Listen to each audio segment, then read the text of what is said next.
Sophie Durocher. Un savoureux mélange artistique de culture et d'information. Montréal pue. Et ça pue partout. Partout, là, dans tous les quartiers. J'entends déjà les gens rire dans leur voiture. Tout le reste n'est que fumisterie. Donc, on veut un monde qui sent l'eau de Javel. Un monde blanc, blanc, blanc, blanc, blanc, sans défaut. Rémi Villemure. J'avais jamais remarqué ça, mais tu dis fumisterie. T'as pas honte d'utiliser un mot de 4 syllabes? C'est bien trop compliqué, ça? Je l'aime beaucoup, mon jingle, mais je commence à être un petit peu tanné de on l'entendre. va le changer. Je vous avoue, là, puis fumisterie, oui? Des fois, je me réveille la nuit, puis tout le reste n'est que fumisterie. Ça part dans ma tête de même. Du moment que t'es pas au lit avec une fille et que la fille dit tout le reste n'est que fumisterie. Ce n'est jamais arrivé encore. Ça va bien On touche du aller. bois. Et la raison pour laquelle je parle d'une hypothétique ou potentielle relation avec le sexe opposé, c'est parce que tu veux nous parler de fréquentation. À l'ère de la génération Z. Et ça fait plusieurs fois que tu nous arrives avec des textes extrêmement intéressants parce qu'il y a plein de gens, plein de psychologues qui se penchent sur cette génération-là pour essayer de l'ausculter sous tous les angles. Et là, cette dernière exploration concerne leurs habitudes de dating. Écoute, ça fait des années que j'essaie de mettre un mot sur quelque chose que j'observe, sur une intuition que j'ai et que j'ai vu se confirmer après des discussions avec des amis, tout ça. Des fois, tu rencontres quelqu'un, disons une fille, et c'est la première date, et assez rapidement, il arrive quelque chose comme une inondation émotionnelle, c'est-à-dire que... C'est pas parce que la fille est une... Non, OK, j'allais... Non, mais c'est comme... lui, mais c'est parce que Hugo, il l'a compris, puis Jean-Philippe aussi, t'as compris la blague? OK, c'est pas parce que la fille est une femme fontaine. Non. Écoute, là, c'est une inondation psychologique. Inondation psychologique. De renseignements. De renseignements qui ne sont pas à condamner ou je ne sais pas, à garder dans un garde-robe en général, mais à la première fois qu'on rencontre la personne, c'est bizarre. C'est un peu trop. Ouais, t'as déjà accès à beaucoup de détails, t'as accès à tout un champ de sa vie. Et tu as l'impression, finalement, d'être son meilleur ami parce qu'elle se confesse, on dirait. Un exemple, parce que les gens, peut-être, ne nous suivent pas, là. Tu rencontres une fille et là, elle te dit, tu sais, moi, ça a été vraiment pénible avec mon ex. Ça a duré 4 ans. Tu sais, on a voyagé beaucoup. C'est avec lui vraiment que j'ai tout, tu sais, c'est lui qui m'a tout fait découvrir, tu sais, en même temps, tu sais, même au lit. Tu sais, puis là, t'es comme, ah oui, carrément, tu sais, là, c'est pas, moi, je suis comme censé être le nouveau, là, parce que je suis un prétendant, tu sais, puis ça, en fait, selon Forbes, qui est un magazine américain. Il y a un mot qui existe pour ça. Ça s'appelle du floodlighting. Et c'est un phénomène, donc, on observe beaucoup chez les jeunes qui sont nés entre 1997 et 2011, la génération Z. Ça se manifeste comment? Donc, évidemment, comme je viens de le dire, là, par beaucoup d'informations qui viennent très rapidement, mais aussi par une espèce d'exigence nouvelle. Donc, la personne exige une réciprocité émotionnelle. C'est-à-dire... C'est ça. Je vais tout te raconter dans les moindres détails. Je vais m'ouvrir le cœur à notre première rencontre ou dans les premières rencontres. Et vu que moi, je me suis ouvert le cœur, j'en attends autant de toi. Oui, tout à fait. J'exige, en fait, autant de toi. J'ai beaucoup consommé. J'ai été dans 2 centres de réhabilitation. C'est la première date, là. Tu sais, je dis pas qu'elle devrait jamais le dire, mais à la première date, c'est bizarre. Il fut un temps où on essayait, je sais pas... On se gardait une petite gêne. On essayait de se rendre alléchant. Ou alléchante, ou en tout cas, on essayait de... Je sais pas, il y avait comme un charme dans les mystères, dans la surprise, dans ces affaires-là. Excuse-moi, c'est parce que j'ai vraiment... Je suis en train de rire avec moi-même, puis c'est bizarre parce que Richard était là. Non, mais c'est parce que Richard était là il y a pas longtemps en régie, puis c'est dommage qu'il soit plus là parce que Richard et moi, notre première date... Ça ressemble à ça? On est passé... Non, elle va pas chercher. Hugo est parti chercher. Veux-tu le laisser tranquille? Il est en train de préparer son émission. Ouais. Mais c'était pas... Non, on s'est pas vraiment gardé une petite gêne, mais c'est une autre histoire. Mais tu sais, c'est un truc, moi, que je trouve que c'est bien qu'il y ait un mot pour ça. Martineau s'en vient. Ouais, mais OK, qui s'en vient. Mais tu sais, je me dis, bon, enfin, on va comprendre ce truc-là. C'est pas juste une intuition. Mon Richard est arrivé. Vas-y, viens t'asseoir. De toute façon, c'est toi après. Parce que Rémi est en train de nous parler de la génération Z, donc les gens qui sont nés entre 1997 et 2011, et qui, lors d'un premier rendez-vous amoureux, donnent trop d'informations sur leur vécu personnel. J'ai une très bonne histoire pour toi. Non! J'ai une très bonne histoire. John Cassavetes et Gina Rollins. Ben oui. John Cassavetes, comédien et réalisateur. Sa femme, Gina Rollins, grande comédienne. A Woman Under the Influence. C'est ça. OK. Ça faisait comme, je sais pas, 5-6 ans qu'ils étaient ensemble. 5-6 ans.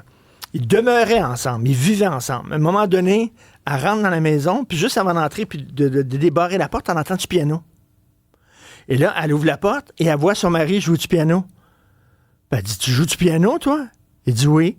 Elle l'avait jamais vu jouer du piano. Après 5 ans, elle découvrait encore des choses sur lui. C'est merveilleux. Parce qu'il s'était gardé, il n'avait pas tout déballé la première fois. Le premier jour. Ben, tu sais, Voilà. ce phénomène-là a un nom, ça s'appelle du floodlighting, c'est-à-dire que tu inondes psychologiquement l'autre en y racontant toutes sortes d'affaires. Et l'exemple que Rémi nous donnait, c'était, par exemple, passer ton temps à parler de ton ex. Toi et moi, on haït ça. Je partirais à courir. Ben, c'est un vrai truc qui existe. Puis, tu sais, c'est pas la seule manifestation. C'est vraiment l'idée, là, c'est d'essayer de comme installer la rencontre sur le terrain de l'émotion. Et là, tu testes la personne. Est-ce qu'elle est capable d'en prendre autant? C'est ça. Ben oui. Et aussi, est-ce qu'elle est capable de recevoir ça? Oui, exactement. Parce non, mais que tu fais pas ça la première journée, là. Ben, c'est un vrai truc. C'est un vrai truc. Et honnêtement, moi, je l'ai vécu. Je l'ai vécu beaucoup. Puis il y a beaucoup de gens qui m'ont parlé de ces affaires-là. Puis à un moment donné, on se disait, mais c'est quoi cette affaire-là? Est-ce que c'est juste les filles? Est-ce que c'est juste les... Il y a des filles qui m'ont dit que des gars faisaient ça aussi. Tu sais, tu rentres chez toi puis t'es comme, oh mon Dieu, j'ai-tu dit ça à la première date? J'ai-tu dit ça? C'est une mauvaise habitude que les jeunes ont prise. En même temps que des gars disent ça, moi, je trouve ça très surprenant parce que ça fait des années, pour ne pas dire des siècles, qu'on dit aux gars... parlez plus, vous parlez pas assez. Là, on va quand même pas leur reprocher ce que je dirais aux gars maintenant, c'est écouter. Ah. Parce que tu vois souvent dans les restaurants et tu vois que c'est la première date et là, le gars, il parle. Puis la fille écoute. Ben non, c'est l'inverse. Le gars écoute la fille, montre que t'es à l'écoute de la fille. Tu peux jamais te tromper, Stéphanie. Alors, Jean-Philippe, prends le micro. Jean-Philippe Leroux, notre réalisateur. Toi, tu veux participer à la conversation? Ben, j'ai l'impression que ça peut être aussi par nervosité parfois, parce que justement, on veut tellement dire de choses que, on finit par dévoiler des choses qu'on voulait peut-être pas. Ça, c'est tout à fait. Mais moi, je pense que tu as tout à fait raison, Jean-Philippe. Et je pense, en effet, que les gars se sont tellement fait matraquer pendant des années en disant, vous parlez pas assez de vos émotions, que moi, je peux très bien imaginer qu'un gars, un gars millénial, dans une première rencontre, dise, écoute, moi, je suis un gars super sensible, il m'est arrivé telle affaire, j'ai eu une enfance malheureuse, puis qui s'ouvre. Puis, il y a un éléphant dans la pièce aussi. Il y a l'alcool. Parce que dans une première date, je sais pas, 90% du temps, il y a de l'alcool. Et s'il y a de l'alcool, ben, il y a des confidences. Mais c'est juste que des confidences, tu sais, il y en a que tu devrais garder pour toi, hein? Garder tes propres confidences pour toi, je sais pas. Ça, par exemple, parler de ton ex, c'est sûr que c'est pas recommandé. Parler de tes traumatismes, non plus, ce n'est pas recommandé. Je pense que tu t'attends peut-être la 8e date ou la 9e. Pourquoi les gens de cette génération-là parlent des traumatismes? Parce qu'ils se sont tellement fait dire... Ça fait partie de ton identité. Tu sais, c'est la génération quand même des traumavertissements. Ben, c'est ça. Alors, il faut un traumavertissement au début de la relation.